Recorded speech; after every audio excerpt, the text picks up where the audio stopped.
We had to do something pretty big with our place anyways. It was going to cost us some money. The Fish and Game, the way they cost share it, has taken a lot of the hurt out of that. And it's just kind of been fun doing something different.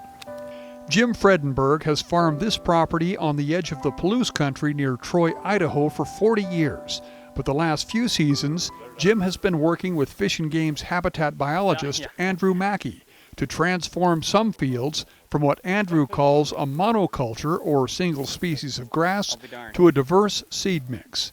That means many different species of forbs and grasses, all with different structures, and the change doesn't take long. That's the amazing part, is that you go from that to this in 1 year. Wow. So this field not only is an attractant for wildlife, it has all sorts of other advantages for the landowner, such as keeping the soil from moving off the land, improving water quality, and attracting pollinators, which also benefit adjacent landowners. We had some erosion problems out here, some ditches from 20 years. And the way the weather worked out and the tillage and one thing or another, it really took care of the erosion. The program includes funding and technical assistance from the U.S. Department of Agriculture's Farm Service Agency and the Natural Resources Conservation Service. The coordination is done by contacting the local Fish and Game office and working with habitat biologists like Andrew Mackey.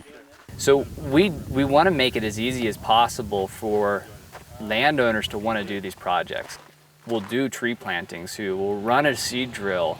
If you're willing to do habitat improvement projects, the department's willing to bring in resources if you don't have those resources. As long as sportsmen of Idaho can get a benefit from it, the landowner can get a benefit from it, we can make those projects work. Those benefits for sportsmen are definitely enjoying the new landscape. Grouse, pheasants, quail, deer, and the occasional elk. Even the newly planted field is getting traffic. You see here, this is some red clover and some alfalfa that's been browsed on by either deer or elk. So even during its first year, this field provides some awesome wildlife habitat and some forage value for those animals. So this is great. Landowner Jim Fredenberg agrees. The deer are out here all the time. Lots of whitetail. But there's been enough feed out here that they haven't bothered my garden near as much as they did when there were fewer deer. We've always liked the wildlife. So oftentimes it's not about dollars. It's just about that heritage that it's ingrained in all of us in Idaho or throughout the nation. If you have a hunting heritage, you grew up with it, you want that. And so they have this drive to want to make it happen.